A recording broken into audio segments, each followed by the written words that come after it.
Hello everyone, welcome to Texturecom. आज हम लोग बात करने जा रहे हैं कि 30 दिन जो बचे हुए हैं अब जेईई एडवांस 2024 में, उन 30 दिनों में हम अपने नंबर जो एग्जिस्टिंग मार्क्स आ रहे हैं मॉक्स में, उनसे प्लस 30 स्कोर कैसे किया जाए। जो भी नंबर आ रहे थे, अगर तुम्हारे 40 नंबर आए तो उन्हें 70 तक कैसे पहुंचाया जाए, और 50 आ रहे थे तो उन्हें 80 प्लस या 90 तक कैसे पहुंचा जाए। मिनिमम 30 नंबर बढ़ेंगे अगर मेरे प्लान को फॉलो करोगे, वीडियो को अंत तक देखोगे तो तुम्हारे 30 नंबर पक्का बढ़ेंगे। और 30 नंबर का मतलब है एडवांस में कि 120 और 150 में जमीन आसमान की रैंक का अंतर आएगा, या 150 और 180 और 180 और 210 में जमीन आसमान का डिफरेंस होगा। तुम्हारी ब्रांच बदल सकती है, तुम्हारी किस्मत बदल सकती है। तो इस वीडियो को पूरा लास्ट तक देखेंगे तो ही फायदा मिलेगा।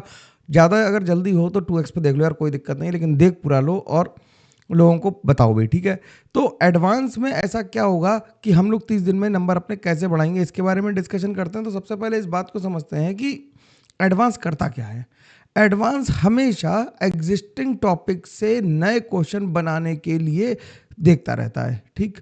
तो वो नए क्वेश्चन बनाता रहता है, और नए क्वेश्चन बनाने के लिए हमें हमेशा बेसिक थ्योरी, कोर कॉन्सेप्ट को पता होना बहुत जरूरी है। अगर हमें यही पता नहीं होंगे तो नए क्वेश्चन हैंडल नहीं होंगे। बहुत सारे अगड़म बगड़म सवाल लगाने से कोई फायदा नहीं होता है।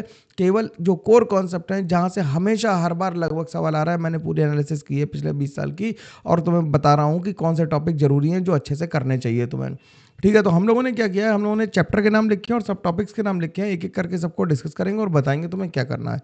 पूरा वीडियो देखते रहना, सुनते रहना यार, बात को तुम्हारा फायदा होने वाला है, ठीक है। तो सबसे पहले इन 5 टॉपिक्स को देख लेते हैं। सबसे पहले मैंने रखा है मोल कॉन्सेप्ट। मोल कॉन्सेप्ट क्योंकि इजी है और हर जगह मोल के क्वेश्चन ऑर्गेनिक से भी रिलेटेड आ रहे हैं, तो relationship between the different concentration terms, जैसे कि मोलैरिटी को मोलैलिटी से कैसे कनेक्ट करेंगे, मोलैलिटी को डेंसिटी और मोल फ्रैक्शन से कैसे कनेक्ट करेंगे, या मोलैरिटी को नॉर्मैलिटी से कैसे कनेक्ट करेंगे, इन सबके आपस में इंटर कन्वर्जन्स, उनके सवालों की प्रैक्टिस कर लोगे तो एक सवाल कम से कम इसका जरूर मिलेगा, ठीक है। इसी तरह से रेडॉक्स रिएक्शन में बैलेंसिंग का सवाल आजकल ज़्यादा आ रहा है, और एन फैक्टर्स बेस्ड कैलकुलेशन, जैसे कि सिंपल पूछ लेते हैं इंटीजर टाइप में कि इसका एन फैक्टर क्या होगा, इस रिएक्शन में इक्विवेलेंट वेट क्या आएगा, ठीक है। तो रेडॉक्स रिएक्शन की बात हो गई, मोल कॉन्सेप्ट की बात हो गई, इन दोनों से मिला के एक अच्छा सवाल भी बन सकता है, तो मैं इन दोनों को पहले प्रायोरिटी पे रखा, ठीक है। फिर उसके बाद एटॉमिक स्ट्रक्चर में आजकल जो सवाल ज़्यादा आ रहे हैं वो आ रहे हैं क्वांटम नंबर से, क्वांटम मैकेनिकल मॉडल से, जिसमें ग्राफ्स के सवाल पूछे जा रहे हैं, प्रोबेबिलिटी डेंसिटी के ग्राफ्स वगैरह पूछे जा रहे हैं, और क्वांटम नंबर्स के सेट ऑफ क्वांटम नंबर या उनके इंटीजर टाइप कि कितने इलेक्ट्रॉन हो सकते हैं कैसे ऑर्बिटल में, n=4 और m=2 वाले वैसे सवाल लगाने की जरूरत है।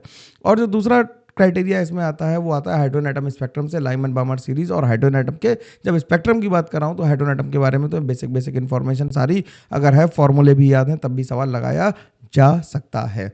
तो एटॉमिक स्ट्रक्चर में बात समझ में आ गई। तुम्हें करना बस इतना ही है, किसी भी चैप्टर के लिए क्या करना है कि PYQs लगाने हैं ढंग से, ठीक है। फिर केमिकल बॉन्डिंग की अगर हम बात करें तो केमिकल बॉन्डिंग में हाइब्रिडाइजेशन थ्योरीज, मतलब उसमें वेस्पर मैंने इसलिए लिखी है जो VBT और हाइब्रिडाइजेशन दोनों को कवर कर लेगी, तो वेस्पर थ्योरी से बॉन्ड एंगल वगैरह तुम्हारे सामने कराएंगे। और फजान्स रूल में आयनिक करेक्टर और कोवेलेंट करेक्टर के बीच के रिलेशन, और एमओटी बहुत जरूरी है इसमें। एमओटी पे अगर मैं स्टार भी लगाना चाहूँ तो एमओटी पे स्टार भी लगा देता हूँ, तो एमओटी जरूर आ सकती है। थर्मोडाइनमिक्स जो कि एक कठिन टॉपिक है, इसके सवाल पेपर में एडवांस में प्रॉपर सॉल्विंग के साथ बनेंगे, तो तुम्हें इंटरप्रिटेशन ऑफ एंट्रोपी पता होना चाहिए कि इंटरप्रिटेशन ऑफ एंट्रोपी मतलब कि किस प्रोसेस की एंट्रोपी बढ़ रही है, कम हो रही है।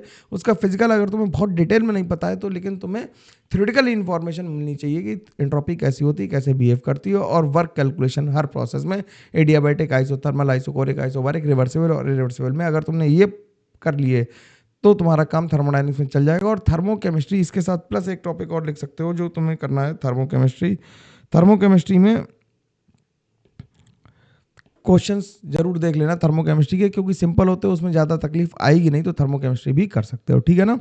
बिल्कुल इतना तो आराम से किया जा सकता है, और डेली एक टॉपिक ये खत्म करा जा सकता है। मैंने 20 टॉपिक की लिस्ट ली है, 20 मतलब चैप्टर्स की लिस्ट ली है, 30 दिन है, तो डेली एक टॉपिक अगर तुम करोगे तब भी तुम्हारा काम बहुत बेहतरीन चलेगा। उसके बाद केमिकल इक्विलिब्रियम में, इक्विलिब्रियम के भारी सवाल लगाने से बचना है हमें एडवांस में, लेकिन ली चैटलियर का थ्योरेटिकल क्वेश्चन जो है उसे हमें करना है। तो ली चैटलियर प्रिंसिपल और उसके एप्लीकेशन, जैसे कि इनर्ट गैस डालने से क्या होता है, सॉलिड्स के साथ ली चैटलियर प्रिंसिपल क्या होगा, कि सॉलिड लिक्विड गैस में क्या क्या फर्क पड़ेगा, ये जरूर देख लेना, ठीक। उसके बाद बात आती है आयनिक इक्विलिब्रियम, जिससे हर बच्चे को डर लगता है। थर्मोडायनेमिक्स और आयनिक इक्विलिब्रियम जिससे हर कोई घबरा रहा है। तो आयनिक इक्विलिब्रियम में भाई बफर का formula pH=pK plus log salt by base और सॉल्ट बाई एसिड, वो फॉर्मूला, और उसका एक दो सवाल एडवांस से लगा के देखना, और सॉल्युबिलिटी के कि सॉल्युबिलिटी कैसे वेरी कर रही है, या सॉल्युबिलिटी प्रोडक्ट कैसे निकालते हैं, उस पर थ्योरेटिकल क्वेश्चन भी as well as numerical question भी पूछा जा सकता है। फिर उसके बाद जीओसी और आइसोमेरिज्म तो यार कंप्लीट ही कर लो। जीओसी में ही मैं अगर स्पेसिफिक बात करूं तो जीओसी में एसिड बेस के क्वेश्चन जरूर देख लेना, और आइसोमेरिज्म में ज्योमेट्रिकल और ऑप्टिकल आइसोमेरिज्म और टॉटोमेरिज्म ये देख के जाना। मतलब मैं पूरी बोल दे रहा हूँ, इंपॉर्टेंट है बहुत ज़्यादा। हाइड्रोकार्बन में एल्कीन देखनी है, हाइड्रोकार्बन में एल्कीन देखनी है, एल्कीन की preparation, property, E1 E2 E1CB EI, ये सब एल्कीन में क्या जरूरी है, E1 E2 E1CB और EI ये सब जरूरी है। ये हाइड्रोकार्बन में जरूर जरूर करके जाना है। और test of unsaturation, Br2CCl4 NBS, मतलब एल्कीन अगर अच्छे से कर ली तुमने, केवल नोट्स मेरे वाले भी कर लिए, तो तुम्हारा सवाल बनता हुआ मिलेगा तुम्हें। हेलो एल्कीन्स और हेलो एरीन्स में सब्स्टिट्यूशन रिएक्शंस, यानी कि सब्स्टिट्यूशन रिएक्शन मतलब SN reactions SN1 SN2 SNAR SNNGP, जिसमें SN2 और SNAR और SNNGP ये 3 रिएक्शन जरूरी हैं जो जरूर करके जाना, ठीक है ना। इतना अगर करोगे तो सवाल मिलेगा जरूर। अल्कोहल में अगर हम चलें, अल्कोहल में पिनाकोल पिनाकोलोन रिएक्शन, लूकस टेस्ट के साथ विक्टर मेयर टेस्ट, मतलब टेस्ट सारे देख लेना यार, विक्टर मेयर टेस्ट भी देखना होगा, ठीक, इसमें लिखना भूल गया तो Victor Meyer test. Oxidation of alcohols में पीसीसी पीडीसी ये वाले ऑक्सीडेशंस, और नेम रिएक्शंस ऑफ फिनॉल, जैसे कि राइमर टाइमन रिएक्शन हो गई, कोलबेज रिएक्शन हो गई, क्लेजन रीअरेंजमेंट हो गई, ये नेम रिएक्शंस। एल्डिहाइड कीटोन में केवल नेम रिएक्शंस बढ़िया से करके है ना, नेम रिएक्शन के लेक्चर्स पढ़े हुए हैं, नेम रिएक्शन अगर अच्छे से कर ली, और टेस्ट ऑफ अल्कोहल मतलब टॉलरेंस, फेलिंग, बेनेडिक्ट, शिफ्ट्स और अपना ब्रैडीज रीजेंट, ये सब सारे टेस्ट अगर तुमने याद कर लिए तो भी तुम्हारा सवाल बनता हुआ मिलेगा। क्योंकि ऑर्गेनिक में लेंदी सवाल आ रहे हैं, बड़े बड़े सवाल आ रहे हैं, तो तुम्हें बहुत सारे चैप्टर्स क्लब करके मिलेंगे। एमाइंस की भी नेम रिएक्शन, जैसे कार्बोलेमिन रिएक्शन है, और मस्टर्ड ऑयल रिएक्शन है, अपना ब्रोमाइड डिग्रेडेशन है, और हिंसबर्ग टेस्ट है, ये टेस्ट देख के जाने हैं। बायोमोलिक्यूल में बेसिक डेफिनेशंस देख के जानी है, जैसे एनोमर्स क्या होते हैं, एपीमर्स क्या होते हैं, और अपना एपिमराइजेशन क्या होता है, कार्बोहाइड्रेट के टेस्ट मतलब सेलेवेनोव, बारफोइड, ये सारे टेस्ट, और अमीनो एसिड्स के भी टेस्ट हमें देख के जाने हैं, और अमीनो एसिड्स की रिएक्शन थोड़ी सी देखनी है, अमीनो एसिड्स ज़्यादा रिएक्शन नहीं देखनी है, स्ट्रीकर सिंथेसिस देख लेना और टेस्ट। और ये ध्यान रख के जाना कि कौन से मतलब एसेंशियल अमीनो एसिड है, कौन से नॉन एसेंशियल अमीनो एसिड्स हैं, उनके बारे में। सॉल्यूशन चैप्टर में अगर फिजिकल में आ जाए तो सॉल्यूशन चैप्टर में कॉलिगेटिव प्रॉपर्टीज और वांट ऑफ फैक्टर के मिला के क्वेश्चन जो आएंगे वो जरूर देख के जाना, खासकर वो वाले जो कोऑर्डिनेशन कॉम्प्लेक्स के साथ मिलकर आ रहा है। मैं इतना स्पेसिफिक बता रहा हूँ, देख लो ध्यान से, कि जो कोऑर्डिनेशन कॉम्प्लेक्स से मिलकर आ रहे हैं वो चैप्टर बहुत इंपॉर्टेंट रखेंगे, तो उन्हें जल्दी से करके जाना। सॉलिड स्टेट क्योंकि मेंस में नहीं था, इसका एक सवाल जरूर मिलेगा पेपर में, जिसमें हम लोग वॉइड कैलकुलेशन और पैकिंग वाले क्वेश्चन मिलेंगे डायरेक्ट। डिफेक्ट्स का थ्योरेटिकल क्वेश्चन मिल सकता है, तो डिफेक्ट्स भी चाहो तो डिफेक्ट्स मैंने यहाँ पे लिख देता हूँ कि डिफेक्ट्स भी एक बार देख जाना। डिफेक्ट सिंपल होते हैं, आसानी से थ्योरेटिकल क्वेश्चन मिल सकता है इसका मल्टी करेक्ट में, लाइन बाय लाइन, या फिर तुम्हें पैकिंग एफिशिएंसी जेड या डेंसिटी से रिलेटेड सवाल मिलेंगे। केमिकल काइनेटिक्स में फर्स्ट ऑर्डर काइनेटिक्स तो सिलेबस में ही है, उसके अलावा कुछ सिलेबस में नहीं, लेकिन फर्स्ट ऑर्डर काइनेटिक्स में भी इन पर्टिकुलर अगर हम बात करें तो जो प्रेशर वाली इक्वेशंस हैं, प्रेशर के टर्म में है, वो वाले इक्वेशंस ध्यान से करके जाना, और अर्नियस इक्वेशन की थ्योरी और न्यूमेरिकल दोनों देख के जाना बढ़िया से। इलेक्ट्रोकेमिस्ट्री में फेराडेज लॉ, इलेक्ट्रोलिसिस वाले वो जरूरी हैं, बहुत इंपॉर्टेंट, उनसे सवाल आएगा, और वो रेडॉक्स से मिला के आ सकता है सवाल, ठीक है ना। और नेक्स्ट इक्वेशन की एप्लीकेशन, ठीक। सॉल्ट एनालिसिस और कोऑर्डिनेशन केमिस्ट्री अगर पूरी याद कर लोगे तो इन दो chapter, salt analysis, coordination chemistry, chemical bonding और पीरियोडिक प्रॉपर्टीज, इन चैप्टर से तुम्हें कम से कम इनऑर्गेनिक 90% तक मिलेगी।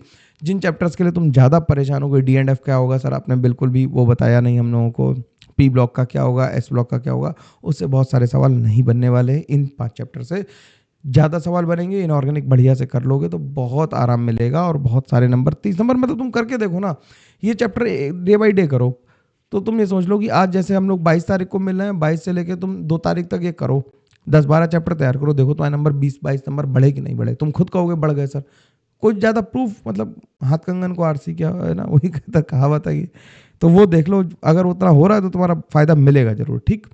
इसके अलावा अगर कोई तुम्हें ये कह दे कि केवल इतना पढ़ने से काम चल जाएगा, तो भैया इतना पढ़ने से, मैं ये नहीं कह रहा कि केवल इतना पढ़ो, एडवांस के लिए तो पूरे चैप्टर की तैयारी ही करनी चाहिए। लेकिन जो लोग कुछ चैप्टर छोड़ के जाना चाहते हैं, हर कोई सारे चैप्टर तो नहीं छोड़ के जा रहा होंगे तुम लोग, तो हर किसी के अलग अलग चैप्टर्स होंगे, तो अगर तुमने मान लो आयनिक छोड़ने की सोची है तो उसमें सॉल्युबिलिटी प्रोडक्ट कर लो, मैं ये कह रहा हूँ, ठीक, जरूरी है। अगर तुमने थर्मोडायनेमिक्स पूरी छोड़नी है तो वर्क के फॉर्मूले याद करके चले जाओ, क्या पता मतलब स्ट्रेट फॉरवर्ड सीधा क्वेश्चन आ जाए, तो वो मैं कह रहा हूँ। तो पूरे टॉपिक करने चाहिए, अगर तुम कर सकते हो, अगर नहीं कर सकते तो मिनिमम इतना कर लो, ठीक, ये जरूरी है।